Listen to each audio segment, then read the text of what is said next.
कितनी देर में वेट कर सकती हूँ डॉक्टर? निकिता, जितनी जल्दी हो सके उतना ही बेहतर है तुम्हारे लिए। तुम जब अबॉर्ट कराना ही चाहती हो तो फिर इंतजार किस बात का? हाँ, अगर तुम्हें अबॉर्शन से डर लग रहा हो तो let me tell you, it is absolutely safe. दरअसल डॉक्टर साहब, मैं किसी को थोड़ा वक्त देना चाहती हूँ। तुम किसी का इंतजार कर रही हो? जी। तुम्हारे पेरेंट्स क्या कहते हैं? उन्हें तो पता भी नहीं है, और मैं आपसे ये कहने आई कि प्लीज उनको पता नहीं लगना चाहिए। निकिता, हम किसी पेशेंट का केस किसी और के साथ डिस्कस नहीं करते। हाँ, लेकिन पेरेंट्स? मेरी मामा अगर आपसे पूछें तो भी नहीं। लेकिन इसका ये मतलब है कि मुझे झूठ बोलना पड़ेगा। आपको मेरे लिए ये फेवर करना पड़ेगा। Please doctor, I am an adult. Nikki, मैं तुम्हें काफी समय से जानता हूँ और अपने तजुर्बे से एक बात कहना चाहता हूँ। Trust your parents, they can never डिसोन you. आखिर तुम एक इंसान हो और इंसान से गलतियां तो हो ही जाती है। ये भी हो सकता है कि इस वक्त तुम्हारा दिमाग ठीक काम नहीं कर रहा हो और तुम्हारे पेरेंट्स ही तुम्हारे लिए कोई सोल्यूशन निकाल दें। Thank you for your help doctor. Nikki, मेरे ख्याल से तुम्हें तुम्हारे पेरेंट्स को बता देना चाहिए। तुम्हें क्या लगता है, तुम्हारे पेरेंट्स तुम्हारी प्रॉब्लम को समझ नहीं पाएंगे? समझ पाएंगे, लेकिन मैं जानती हूँ उनका डिसीजन क्या होगा और मुझे थोड़ा वक्त चाहिए। ठीक है, लेकिन डिसीजन लेने के लिए और ज्यादा वक्त बर्बाद मत करना। Nikki, I know it's very painful, but don't waste time, okay?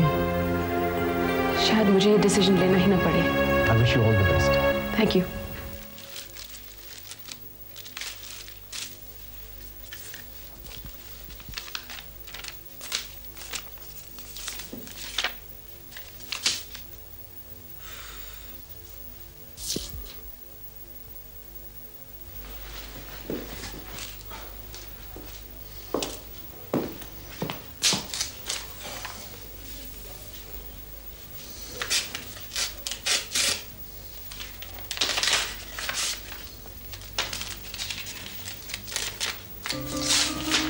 हाय करण, तुमने थोड़ा और वक्त मांगा था और हमने दिलदार की तरह दे दिया, लेकिन अब हम और इंतजार नहीं कर सकते।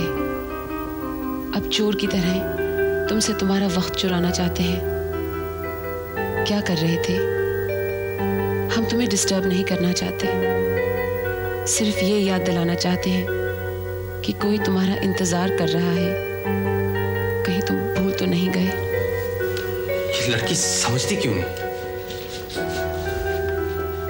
हमें इतना बेसब्र नहीं होना चाहिए, लेकिन क्या करें?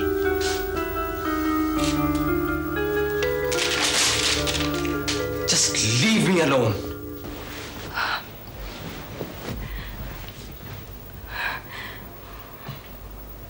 करण को मैं कैसे इतना बड़ा धोखा दे दूं?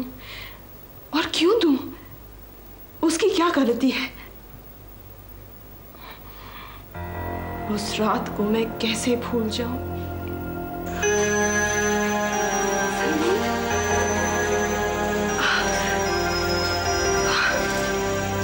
समीर, सिर्फ तुम और मैं हैं इस पार्टी में। अच्छा, मेरे लिए तुम हो तो पूरी महफिल है।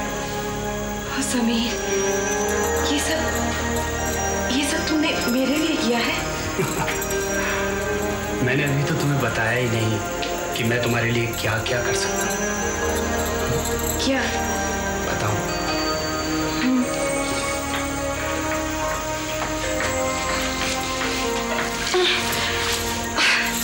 समीर, तुमने आज भी पी है? तुम इतनी इंटेलिजेंट हो, इतनी स्मार्ट हो रिचा, लेकिन बस यहीं आके मिडिल क्लास बन जाती हो। समीर, पीने से कोई मॉडर्न नहीं हो जाता। बस रिचा, बस। देखो आज हम नहीं लड़ेंगे। हाँ? आज हम कुछ भी नहीं कहेंगे कि आज हमारी शादी है ना? क्या? हाँ, आज हमारी शादी है। तुम पागल हो गए शादी है। तुम होश में नहीं हो। तुम जानते हो तुम क्या कह रहे हो? शादी ऐसे नहीं होती है समीर। कौन कहता है? हा? कौन कहता है? मेरी शादी ऐसे ही होगी। नहीं नहीं नहीं नहीं रिचा, नहीं, तुम वो सब याद नहीं करेगी। प्लीज प्लीज रिचा, नहीं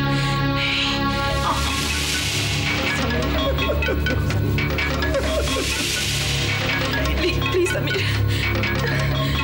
हम शादी कर रहे हैं रिचा। समीर नहीं, ये नहीं कर सकती तुम मेरे साथ।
है कौन ये करण? औकात क्या है इसकी? 2 टके का फोटोग्राफर? आखिर निकी का लगता क्या है?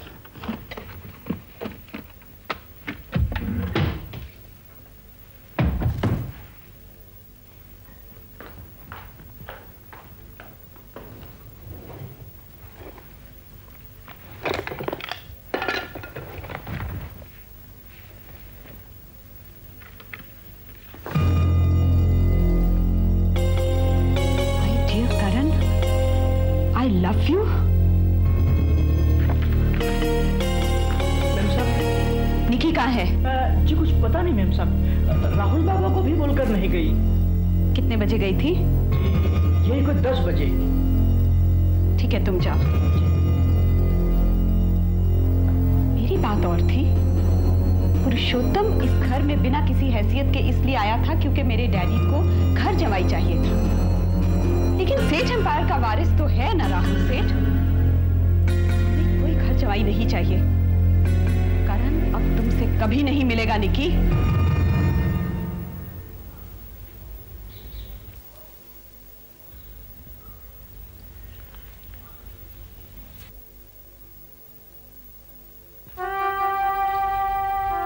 उठ जाओ अम्मा।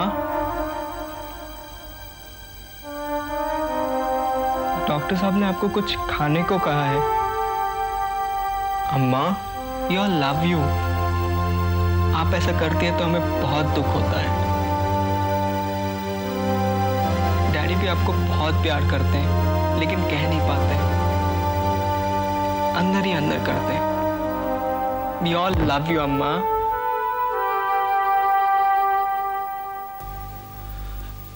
डॉक्टर, रेवती को क्या हुआ है एग्जैक्टली?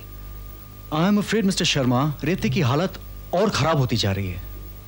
ऐसा लगता है जैसे वो जानबूझकर अपने आप से बदला ले रही है। बदला? हाँ कुमार साहब, उसमें एक अजीब सी रेजिस्टेंस है। ऐसा लगता है जैसे वो अपने आप को ठीक होने से रोक रही है। लेकिन क्यों? ये तो मैं नहीं बता सकता। हाँ, किसी साइकियाट्रिस्ट को रेफर कर सकता हूं।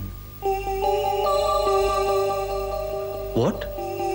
साइकियाट्रिस्ट? डॉक्टर, रेवती बहुत मजबूत किस्म की औरत है, उसको ऐसा कुछ नहीं हो सकता है। शायद इसीलिए ऐसा है। सारी जिंदगी आपने सोचा होगा कि रेवती सब झेल सकती है, सब कुछ। लेकिन कुमार साहब, जिंदगी में कभी एक ऐसा वक्त आता है जब इंसान और झेल नहीं पाता। आप कैसी बात कर रहे हैं? आपको मतलब रेवती पागल हुई है? नहीं, ये सब गलत है। नहीं, मैंने ऐसा नहीं कहा। मैं ये कह रहा हूं कि पागल होने के अलावा भी इंसान को और हजारों दिमागी बीमारियां हो सकती है। मैं समझ सकता हूं, लेकिन जज्बात में बहना भी तो कोई नुस्खा नहीं है। देखिए डॉक्टर, आप प्लीज कुछ कीजिए। आप मेरी सेक्रेटरी को कांटेक्ट कीजिए। She will organise everything. Okay, good luck mister Sharma. Doctor, इस बारे में किसी को बाहर पता नहीं चले प्लीज कि रेवती को, यू नो व्हाट गॉड। देखिए कुमार साहब, इसमें शर्मिंदा होने लायक कोई बात ही नहीं है। रेवती पागल नहीं हुई है। She is just disturbed. I know. Okay, good day mister Sharma. Good day. मैं तुझे इस तरह से बदला लेने नहीं दूंगा रेवती, तुझे ठीक होना पड़ेगा। Hello mister Sharma. हेलो, कैसी हो? अचानक? मैं रेवती जी से मिलना चाहती थी। I am sorry mister Sharma, जो हुआ उसके लिए। It was really very sad. मैं पहले आना चाहती थी लेकिन मैं आ नहीं पाई। It's all right. Anyway, thanks for coming Richa. Revati थोड़ा मसरूफ है। तो कोई बात नहीं, मैं उनके फ्री होने तक इंतजार कर सकती हूँ। कैसी हैं वो? Oh, she is fine. She is a brave woman. मजबूत औरत है, अच्छी तरह मुकाबला कर रही है। No problem. अच्छी। तो मैं उनसे no, yes yes, please do come.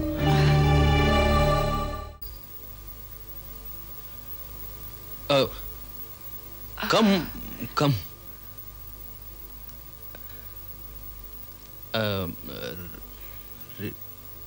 Hello Revati ji, कैसी हैं आप? रिचा, क्यों? क्या हुआ है मुझे? मुझे क्या हुआ है?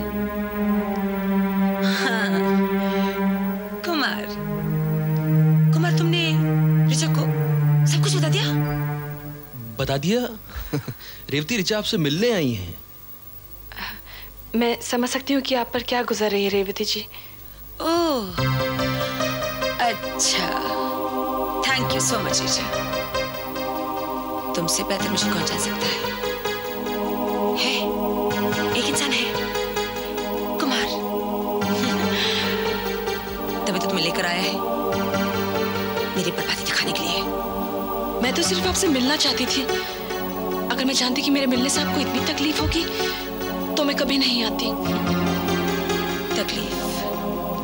रिचा, मैंने तुम्हें कितने प्यार से दिल भेजा था। मेरी जिंदगी भर की मेहनत, मेरे अरमान, मेरे सारे सपने तोड़कर आई थी तुम। तब कहाँ थी तुम्हारी ये हमदर्दी? मैंने कभी भी आपका बुरा नहीं चाहा रेवती जी। चल तो रिचा, मुझे तुम्हारी हमदर्दी नहीं चाहिए। मैं तुम्हारे हमदर्दी के बगैर जी लूंगी। मैं तुम दोनों की हमदर्दी के बगैर जी लूंगी। मैं जानती हूँ कि तुम लोग मुझसे क्या चाहते हो।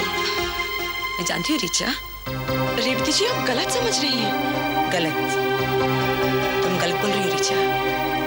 तुम आज यहाँ क्यों आई हो? क्या देखने आई हो? तुम्हारे आने का अर्थ क्या है? तुम ये देखने आई हो कि तुम्हारी रेवती शर्मा कितनी बेबस, टूटी हुई, लाचार, जिंदगी से हारी हुई कैसी दिखती है?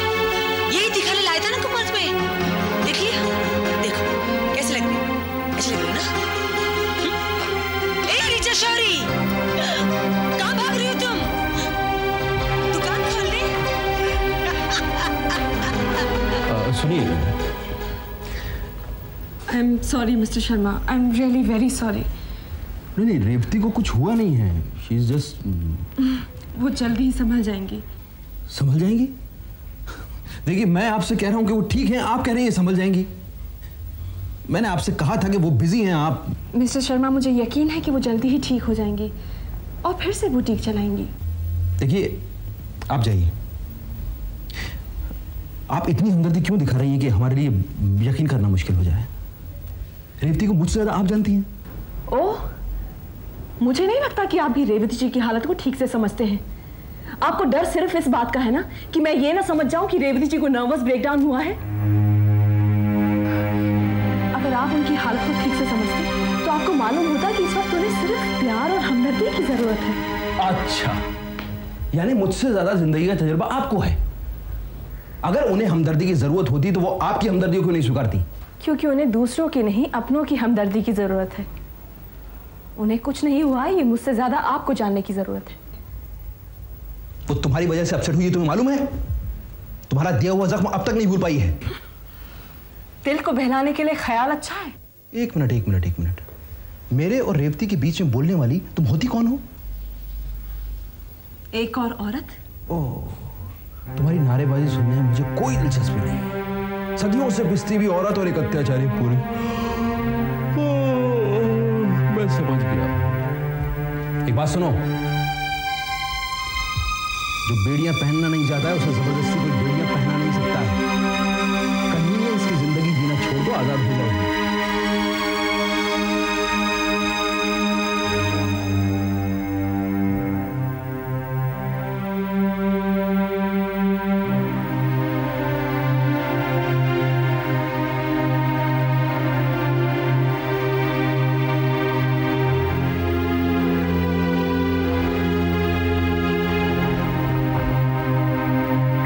क्या लगता है? क्या बात है? बात तो तुम मुझे बताओगी निकी। करण से तुम्हारा क्या रिश्ता है? मामा प्लीज, आप मुझे अकेला छोड़ दीजिए। इस वक्त मैं आपसे। वक्त? किस वक्त की बात कर रही हो तुम? वो वक्त जब सब हम पर हंसेंगे, सोसाइटी में हमारा मजाक उड़ाया जाएगा, उसी वक्त की बात कर रही हो ना तुम? मामा, वो बुरा लड़का नहीं है, वो एक अच्छा इंसान है। वो एक भिखारी है। भिखारी भी होता तो मुझे कोई फर्क नहीं पड़ता। हाँ, आपकी तसल्ली के लिए बता दूं कि वो आपसे कम अमीर खानदान से नहीं है। इसीलिए तो मोन्टाज मैगजीन में एक मामूली फोटोग्राफर की नौकरी करता था। क्योंकि हर चीज पैसे से नहीं तोली जाती। वो तुम्हें बेवकूफ बना रहा है निकी। अमीर घर की लड़कियों को फांसने के लिए लड़के ऐसी ही कहानियां घड़ते हैं। ये कहानी नहीं है, वो नागपाल खानदान का है। कौन नागपाल? पता नहीं, लेकिन उसके डैडी का नाम आशीष नागपाल है। अमेरिका में बहुत बड़ा बिजनेस है उनका और आजकल यहाँ आए हुए हैं।